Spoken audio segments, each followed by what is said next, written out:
Super Saravana stores. இந்தியாவில் இருக்கக்கூடிய நீதிமன்றங்கள் மீது எப்படியாவது மிகப்பெரிய பழிய போட்டு அந்த நீதிமன்றங்களை அரசாங்கத்தினுடைய கட்டுப்பாட்டுல கொண்டு வரணும் அப்படின்னு மோடி அரசாங்கம் பல திட்டங்களை பல முயற்சிகளை தொடர்ச்சியா செஞ்சாங்க. அது எல்லாமே உச்ச நீதிமன்றத்தால தூக்கி எறியப்பட்டுச்சு. ஆனா இப்ப இவங்க புதுசா ஒரு விஷயத்தை செய்ய ஆரம்பிச்சிருக்காங்க. இது குறித்து இந்தியன் எக்ஸ்பிரஸ்ல மிக விரிவாக ஒரு கட்டுரை வெளிவந்திருக்கு. இந்தியா முழுக்க இன்னைக்கு இது ஒரு பேசுபொருளாக மாறி இருக்கிறது.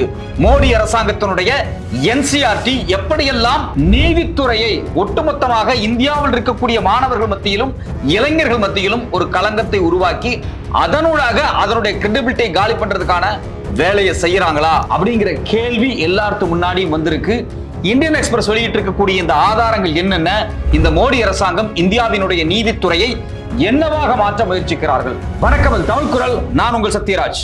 இன்னைக்கு இந்தியன் எக்ஸ்பிரஸ்ல ஒரு மிக முக்கியமான கட்டுரை வெளிவந்திருக்கு. அந்த கட்டுரை இந்தியன் எக்ஸ்பிரஸ்ல மட்டும் கிடையாது, பல ஊடகங்கள் வெளிவந்திருக்கு. இந்தியன் எக்ஸ்பிரஸ் ரொம்ப டீட்டெயிலா இது குறித்து எழுதியிருக்கிறாங்க. 8ஆம் வகுப்பு சிபிஎஸ்இ பாட புத்தகம், அதாவது என்சிஆர்டி அப்படின்னு சொல்லக்கூடிய மத்திய அரசாங்கத்தினுடைய இந்த கல்வியை கட்டமைக்கக்கூடிய நிறுவனம் இருக்கு இல்லையா, இந்த என்சிஆர்டி சிபிஎஸ்இ மாணவர்களுக்கான புத்தகங்களை வந்து ரெடி பண்ணுவாங்க. National council of educational research and training அப்படிங்கக்கூடிய அமைப்பு காலங்காலமாக இந்தியாவில் இருந்து கொண்டுதான் இருக்கு. இந்த அமைப்பு இருக்கு பாத்தீங்களா, இந்த அமைப்பு போடக்கூடிய இந்த என்சிஆர்டி புத்தகத்தை ஸ்கூல் பசங்க மட்டும் படிக்க மாட்டாங்க, ஐஏஎஸ் எக்ஸாமுக்கு ப்ரிப்பேர் பண்ணக்கூடிய மாணவர்களும் இதைத்தான் படிப்பாங்க. ஏன் அப்படின்னா அந்த சிலபஸ் வந்து பாத்தீங்க அப்படின்னா யூபிஎஸ்சிக்கு ஏற்ற மாதிரி, சென்ட்ரல் எக்ஸாம்ஸுக்கு ஏற்ற மாதிரி, காம்படிட்டிவ் கமிஷன் எக்ஸாம்ஸுக்கு சேர்த்த மாதிரியான தான் ப்ரிப்பேரே பண்ணியிருப்பாங்க. ஸோ அந்த புத்தகத்தில் இருக்கக்கூடிய விஷயங்களை படிச்சா ஒரு காலேஜ் முடிச்ச மாணவன் ஐஏஎஸ் எக்ஸாமுக்கும் மற்ற income tax exam, reserve bank எக்ஸாம்னு பல எக்ஸாமுக்கான ஒரு பேஸா இந்த என்சிஆர்டி புக்ஸ் இருக்கும். இந்த என்சிஆர்டி புக்ஸை நம்ம எப்படி வடிவமைக்கிறோமோ அப்படித்தான் சமூகத்துல ஒரு கருத்தை விதைக்க முடியும். ஏற்கனவே இந்த மோடி அரசாங்கம் என்சிஆர்டி புத்தகத்துல பக்கம் பக்கமா மாத்தினாங்க. இது குறித்து இந்தியன் எக்ஸ்பிரஸ் 4 பாகமாக கட்டுரைகள் வெளியிட்டாங்க. அதெல்லாத்தையும் எடுத்து பார்த்தீங்கன்னா அதிர்ச்சியா இருக்கும். காந்தியை பத்தி, நேருவை பத்தி, பிளானிங் கமிஷனை பத்தி, இந்தியன் கான்ஸ்டிடியூஷனை பத்தி, அம்பேத்கரை பத்தி முக்கியமான பல தகவல்களை கொரோனாவை காரணம் காமிச்சு மாணவர்கள் படிக்க முடியல அப்படின்னு சொல்லி அதை நீக்கினாங்க. இன்னைக்கு வரைக்கும் அதெல்லாம் இன்க்ளூட் பண்ணல. இப்ப அவங்க என்ன பண்ணி வச்சிருக்காங்க அப்படின்னா, இந்தியாவினுடைய நீதித்துறை குறித்து வந்து விரிவாக ஒரு பாட புத்தகத்துல ஒரு சாப்டர் சேர்க்கிறாங்க. 8ஆம் வகுப்பு என்சிஆர்டி பாட புத்தகம். ஏன் இது 8ஆம் வகுப்பு தானே, இதை மாணவர்கள் தெரிஞ்சுட்டா உடனே இந்தியாவே வந்து ஆபத்தான நிலைக்கு போயிருமா அப்படின்னாலும் நீங்க நினைக்காதீங்க. இது 8ஆம் வகுப்புல மட்டும் கிடையாது. பொலிட்டிக்கல் சயின்ஸ் பாடம் அப்படிங்கிறது என்சிஆர்டி பொறுத்த வரைக்கும் 8, 9, 10, 11, 12 வரைக்கும் இருக்கும். குறிப்பா +1, +2 தனித்தனி புத்தகங்களாகவே இருக்கும். இந்த புத்தகங்கள் தான் காம்படிட்டிவ் எக்ஸாமுக்கு போகக்கூடிய இளைஞர்களும் படிக்க போறாங்க. இது ஸ்கூல் மாணவர்களை பத்தியான விஷயங்கள் மட்டும் கிடையாது. இந்தியாவில் லட்சக்கணக்கான ஐஏஎஸ் ஆஸ்பிரன்ஸ், மற்ற எக்ஸாம் ஆஸ்பிரன்ஸ் எல்லாருமே இந்த கருத்தை உள்வாங்கி இந்த கருத்தின் அடிப்படையில தான் கேள்வியே வந்து இந்த பரீட்சைகளில் கேட்கப்படும். ஸோ இப்போ இதெல்லாத்தையும் ஒட்டுமொத்தமாக பார்க்கும்போது இந்தியாவில் இருக்கக்கூடிய இளைஞர்கள் மத்தியில் ஒரு கருத்தை விதைக்கக்கூடிய இடத்துல இந்த என்சிஆர்டி இருக்கு. இந்த என்சிஆர்டி புத்தகத்துல, இந்த 8வது புத்தகத்துல ஒரு சாப்டர் இருக்கு, கரப்ஷன் இன் judiciary, massive backlogs as challenge அப்படின்னு சொல்லி ஒரு சாப்டர் உள்ள வச்சிருக்காங்க. இந்த சாப்டர் வந்து 2 பக்கத்துக்கு இருக்கு. நீங்க அந்த பக்கத்தை நான் உள்ள ஆட் பண்றேன். இதை பார்க்கும்போது நமக்கு ரொம்ப அதிர்ச்சியா இருக்கு. இந்தியாவில் நீதித்துறையில நிறைய சிக்கல்கள் இருக்கா? இருக்கு. அதுல எந்த மாற்று கருத்தும் கிடையாது. உச்ச நீதிமன்றத்திலிருந்து உயர் நீதிமன்றம், டிஸ்ட்ரிக்ட் ஜட்ஜ் வரைக்கும் குறிப்பிட்ட சாதிய சமூகம், உயர்ந்த ஜாதிக்காரங்க அதை ஆக்கிரமிச்சிருக்கிறாங்க அப்படின்னா ஆமாம், அதை ஆக்கிரமிச்சிருக்கிறாங்க. தமிழ்நாடு, தென்னிந்தியாவை பொறுத்த வரைக்கும் டிஸ்ட்ரிக்டா இருக்கட்டும், ஹைகோர்ட்டா இருக்கட்டும், இங்க ஓபிசி, அதாவது பிசி, எம்பிசி சமூகம், எஸ்சி, எஸ்டி சமூகம் நிறைய பேர் நீதிபதிகளாக ஆயிருக்கிறாங்க. அதுக்கான வாய்ப்பு தென்னிந்தியாவில் அதிகமா இருக்கு. அதுக்கு காரணம் என்ன அப்படின்னா, கடந்த 100 ஆண்டுகளாக நீதி கட்சி காலத்திலிருந்து இங்க இருக்கக்கூடிய கல்வி அமைப்பு. ஆனா வட இந்தியாவில் இந்த ப்ரொசீஜரே கிடையாது. அங்க பிசி, எம்பிசியா இருக்கிறவங்க கூட ஜட்ஜ் ஆக முடியாது, அவ்வளவு நெருக்கடியா இருக்கும். உச்ச நீதிமன்றத்துல மெஜாரிட்டி குறிப்பிட்ட உயர் சாதியை சார்ந்த குழுக்களாக தான் இருக்கும். இந்தியாவில் பார்த்தீங்க அப்படின்னா இந்த மோடி அரசாங்கம் கடந்த 5 ஆண்டுகளில் கிட்டத்தட்ட 840க்கு மேலே ஜட்ஜஸ் வந்து நியமனம் பண்ணியிருக்காங்க. அதில் கிட்டத்தட்ட 600 பேர்த்துக்கு மேலே, 639 பேர் உயர் ஜாதியை சார்ந்தவங்க தான். ஸோ அப்போ இந்தியாவில் மெஜாரிட்டியான மக்கள் தொகையாக இருக்கக்கூடிய இந்த சமூகம் யாருமே ஜட்ஜ் ஆக முடியலங்கிற வருத்தம் இருக்கு. அதில் ரிசர்வேஷன் கொண்டு வரணுமானா கண்டிப்பாக கொண்டு வரணும். அது இங்கே பிரச்சனை இல்லை. அதை பற்றி ஒரு வார்த்தை கூட இந்த புத்தகத்தில் பேசலை. ரிசர்வேஷன் வேணும் நீதித்துறையில, எல்லாத்துக்கும் ரெப்ரசன்டேஷன் கொடுக்கணும், அதுக்கு ஒரு ஃபார்மெட் வரணும், அது குறித்து ஒரு வார்த்தை கூட இந்த புத்தகத்துல பேசல. எப்படி இதை சேஞ்ச் பண்ண போறோம், ஒரு உண்மையிலேயே சோசியல் ஜஸ்டிஸாக இந்தியாவினுடைய நீதிமன்றம் எப்படி செயல்படணும் அப்படிங்கிற அக்கறை அரசாங்கத்துக்கு ஒருபட்டு கூட கிடையாது. ஆனா நீதித்துறையில கரப்ஷன் இருக்கு, நீதிபதிகள் லஞ்சம் வாங்குறாங்க அப்படின்னு சொல்லி ஒரு விஷயத்தை வந்து அவங்க கிளப்புறாங்க.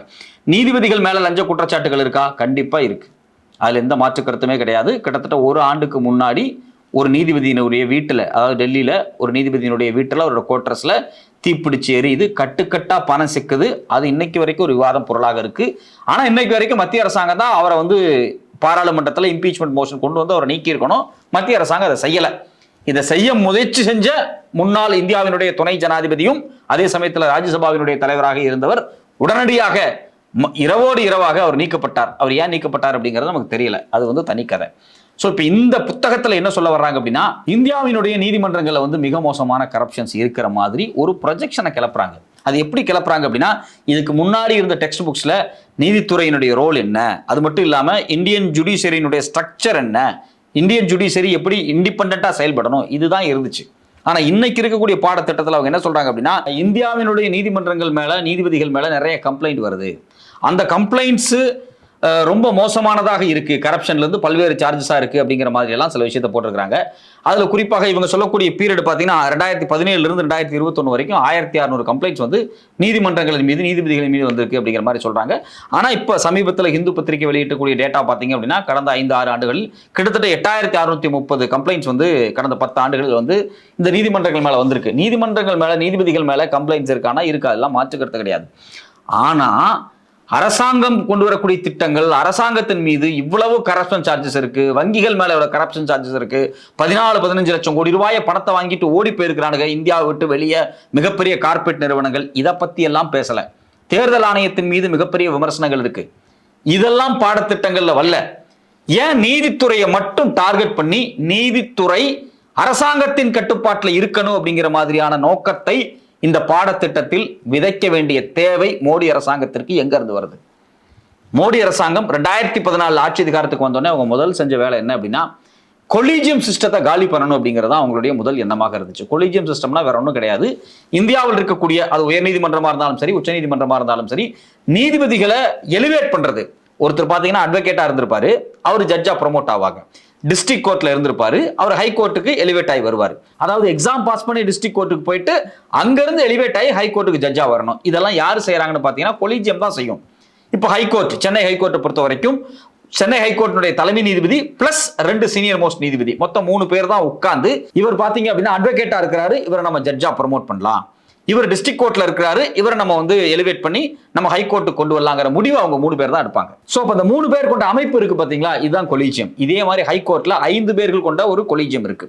உச்சநீதிமன்ற தலைமை நீதிபதி பிளஸ் 4 பேர் senior most supreme court judges. இவங்க ஹைகோர்ட்ல இருக்கிறவங்கள உச்சநீதிமன்றத்துக்கு கொண்டு வர்றது, யார சுப்ரீம் கோர்ட் ஜட்ஜா கொண்டு வர்றது, இது மாதிரியான ரெக்கமெண்டேஷன்ஸா அவங்க பண்ணுவாங்க. சோ இதெல்லாம் வழக்கமா நடக்கிறது தான்.